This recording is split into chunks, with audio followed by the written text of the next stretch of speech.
The first time I played in front of an audience was the 6th grade talent show. I played Cat Scratch Fever by Ted Nugent, and I had a little amp and my first electric guitar. Suddenly, for 5 minutes, I was the most popular kid in school. All the girls came running up, and they asked me if I knew any Beach Boys songs. Or no, I'm sorry, Bee Gees songs. I failed with the girls, but I kept playing my Ted Nugent riffs, and I just, added a little bit on to my stack of guitar vocabulary every day. And I remember thinking that was my goal as a teenager, was to learn one new thing every day and to take no days off. And that adds up. If you keep at it for 10 or 15 years, you end up getting a lot of stuff in there. I play the electric guitar, and it really is a completely different instrument than the acoustic guitar, I think. I mean, I can play the acoustic, I can strum chords, I can play a Pat Benatar song and entertain at the party.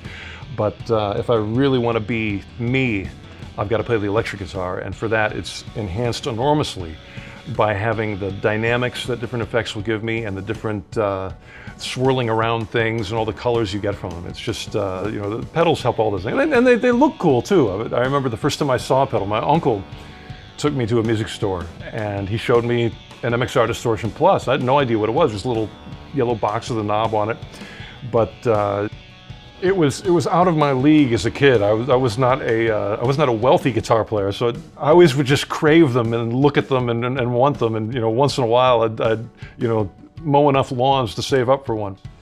It's a simple pedal. It's one of the classics, and I use it all the time. I can't make it sound anything but good, and I can't make it feel anything but good. And of course, Randy Rhoads used it as well. He was one of my guitar heroes. So whenever I see it on my pedal board, I think about Randy.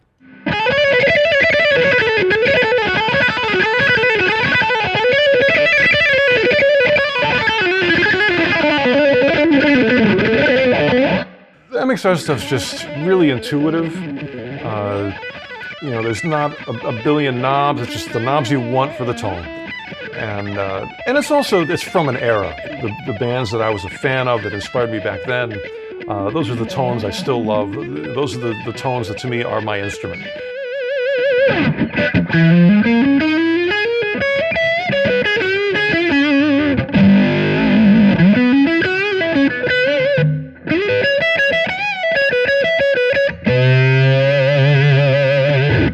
There was one MXR discovery that I made, and this was a sound I'd always been looking for, and I never knew how it was made.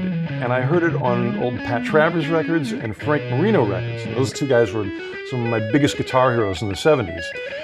And what it is, it's a combination of the blue box, which is an octave fuzz, and the MXR Phase 100. And if you put them together the right way, and sort of slowly bend up your A string, it sounds like you're shifting gears in a race car. It's sort of this, and I would hear this on Pat Travers records and go, what is that? I knew it was some crazy effect. And he said it in an interview, what he used. And as soon as I got those two pedals and plugged in, it was like, oh, that's it. It sounds exactly like it.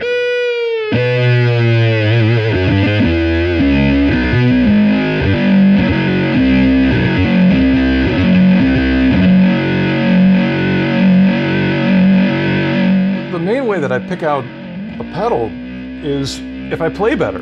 If I plug it in and I'm having a great time and I'm playing what I want to play and it's feeling good, that's the one. And you're sort of putting on a magic show for the audience with it, and that's your magic.